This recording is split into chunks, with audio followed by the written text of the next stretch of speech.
antes de la pausa, porque sin duda la inteligencia artificial es una herramienta muy útil, pero también tiene riesgos y por eso mismo es bueno advertir y prevenir, sobre todo para que no ocurran distintos escenarios lamentables que se han dado, de hecho, por ejemplo, en Estados Unidos y sobre todo en el caso de los menores de edad, en donde hay que regular mucho más cómo se utiliza esta herramienta. De hecho, aquí en Chile también se ha estado discutiendo en el Congreso. Ya hay un proyecto de ley que se ingresó y que se está debatiendo a propósito de poder delimitar bien el uso de la inteligencia artificial y advertir, por ejemplo, cuando hay contenidos que están hechos con IA. Vamos a hablar de eso y vamos a darles también distintos consejos con Soledad Garcés, experta en convivencia digital y directora del Diplomado en Gestión de Clima y Convivencia Escolar de la Universidad de los Andes. Ya te vemos ahí, Soledad, en pantalla. Primero que todo, muy buenos días.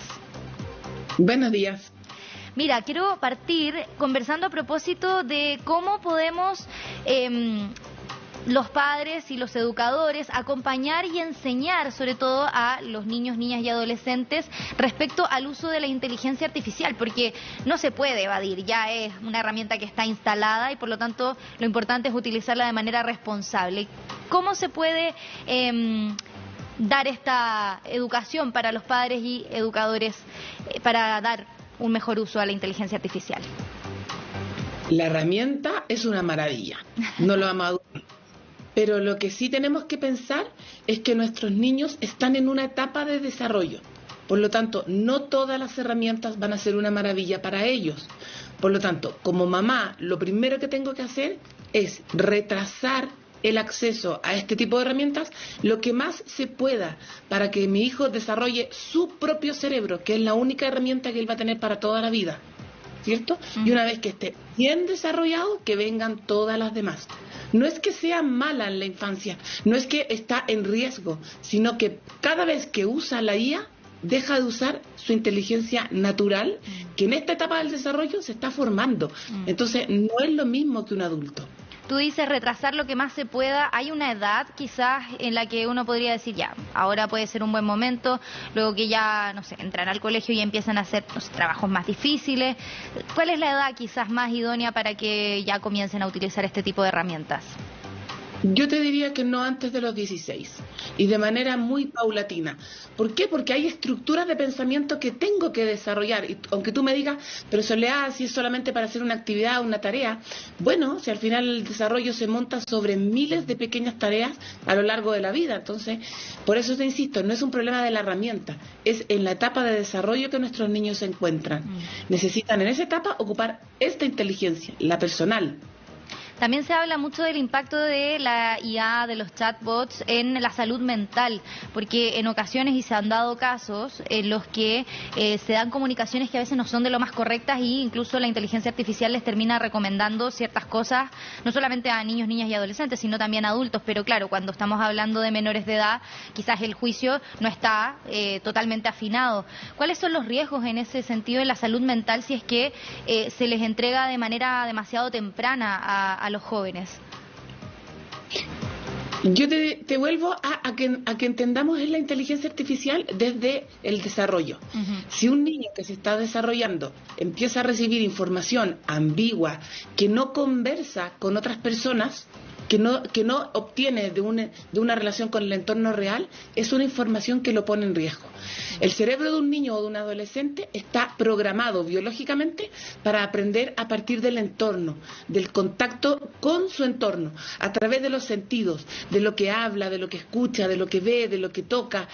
Entonces, si tú lo pasas a un plano digital, ese aprendizaje y esa interacción siempre va a ser más pobre, porque su cerebro demanda una actividad sensorial. Por eso, no es que sea mala, no es que siempre va a estar en riesgo por el contenido, es por la experiencia, es muy poco enriquecedora para un niño y para un adolescente. Claro, no hay que satanizar la herramienta porque es útil. No, es simplemente que no le ayuda a esa etapa del desarrollo. Acompañada por un adulto en un contexto adecuado, no creo que sea problemática, pero ¿cuántas veces vamos a tener esa capacidad de instalar a un adulto por niño acompañándole en una tarea? pocas. Es difícil, pocas. sí. ¿Qué tan útil son estas medidas o estos proyectos que se están discutiendo? Por ejemplo, en el Congreso, lo decíamos al principio de la entrevista, se está tramitando un proyecto de ley que busca regular, de hecho, la inteligencia artificial para que las imágenes que estén realizadas con IA no se hagan de manera imperceptible o estas modificaciones no se hagan de manera imperceptible, y si están así, que sea expresamente dicho en la imagen. Esta imagen está realizada con inteligencia artificial. ¿Qué tan útil o qué tan importante es que se pueda avanzar, por ejemplo, en eso? ¿Y qué otras cosas crees que hay que regular en nuestro país? Yo no le veo ninguna importancia para los niños y adolescentes que las imágenes vengan con un sello de que son inteligencia artificial. Para ellos no va a ser relevante. Yo creo que tenemos que ser muy firmes como sociedad de cuidar a nuestros niños. Realmente que las empresas se comprometan a tener accesos regulados para menores de edad. Controles parentales, por ejemplo. Con control parental, sanciones a las empresas que permitan acceder a los niños, y lo más importante también es sancionar a los padres. Es que los padres tienen que hacerse cargo de esto. O sea, no puede ser que los papás le pasemos toda la responsabilidad a las empresas, al Estado, al colegio. También tenemos que aprender estos temas y también tenemos que ser capaces de guiar a nuestros niños. O sea, debería ser obligación formación en los colegios, que yo tenga que ir a una reunión de apoderados donde se me expliquen estos temas y mis obligaciones legales, conocer cuáles son, y que las empresas también las puedan regular. Yo creo que el que tenga un sello en la foto o en el video es importante, pero un niño no tiene la capacidad de discriminar con eso, no creo.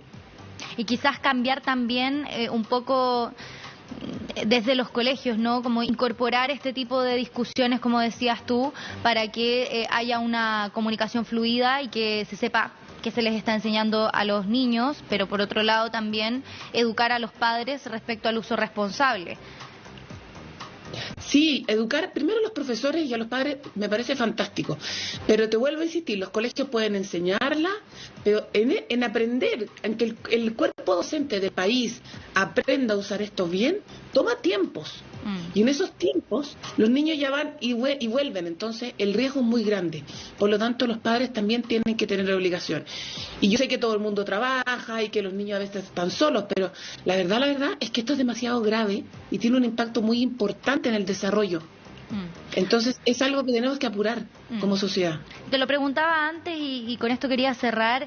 Tú me decías a propósito del desarrollo cognitivo, ¿no? Porque los menores de edad están, o los niños y las niñas están recién desarrollándose, de ahí a los 16 años mencionabas tú.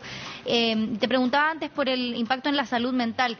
Esto también puede tener esa implicancia, ¿no? ¿Cuáles son los riesgos a nivel de salud mental si se expone demasiado temprano a los jóvenes a este tipo de herramientas sin que tengan vínculos con otras personas, por ejemplo, o que se relacionen únicamente a través de estos chats o principalmente a través de estos chats? Un riesgo va a ser el acceso al contenido inadecuado, falso u otro tipo de contenido que sea. Ese es un riesgo real. Pero el tiempo que deja de ocupar por estar en la inteligencia artificial, deja de hacer amigos de verdad, deja de socializar de una manera en que su cerebro se activa y va generando vínculos de empatía, de solidaridad reales, es un tiempo que no vuelve. Por lo tanto, es súper importante. Muchos padres me dicen, es que mi hijo no tiene amigos en el colegio, entonces socializa a través de esto.